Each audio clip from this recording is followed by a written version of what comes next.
Nilikuwa najaribu kupitia nani hapa. Nilikuwa najaribu kupitia kwenye peji ya Simba Tanzania. Ndio. Nimekutana na moja ya rekodi nzuri kabisa ya kocha Matola. Ndio. Matola kama kocha mkuu kama alivyo sasa hivi ameiongoza Simba kwenye game 3. Na game zote ameshinda. Na wastani wa ushindi manake ni 100%. Na amekuwa akishinda kwa wastani wa mabao 3 kwa kila game.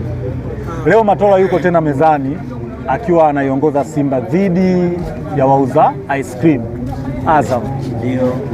Ice cream ni tamu, unawezekana kukagaiwa utamu tena na leo. Hivi mnaonaje hii game? Mnaonaje hii nani?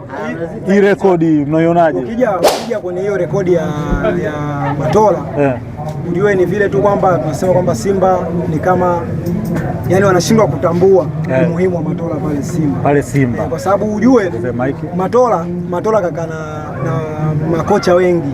Sawa, kaka na makocha wale kina Uchebe, sui kina walikuwa wanamuita Ukishingo ulisiki utani ndio wanamuita hivyo.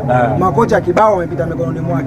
Kwa zile skills zote ambazo walipata kwa wale makocha ni vitu ambavyo anavyo. Kwa hiyo uwezo ukambeza Matola kwamba eti sio kocha mzuri. Ni vile tu kwamba si wa Tanzania au timu zetu za Babongo unakuta tunakuwa tuna imani na wale wazao. Wale wazungu tuna imani nao afu wazao kama tunawapotezea hivi.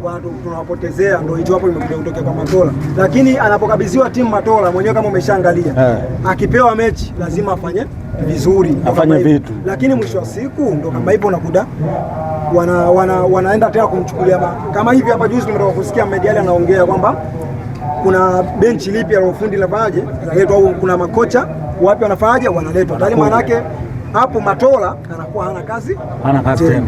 Kwa hiyo akija kufungwa tena baadaye watakuja kufukuza kocha, mwisho wa siku tena ndo waje kumuona Matola tena ni nini anafaa. Kwa hiyo Matola anakuwa kama mkombozi wa ng'ambo, unajua zile hiyo alilolikataa waache uhakika. Lakini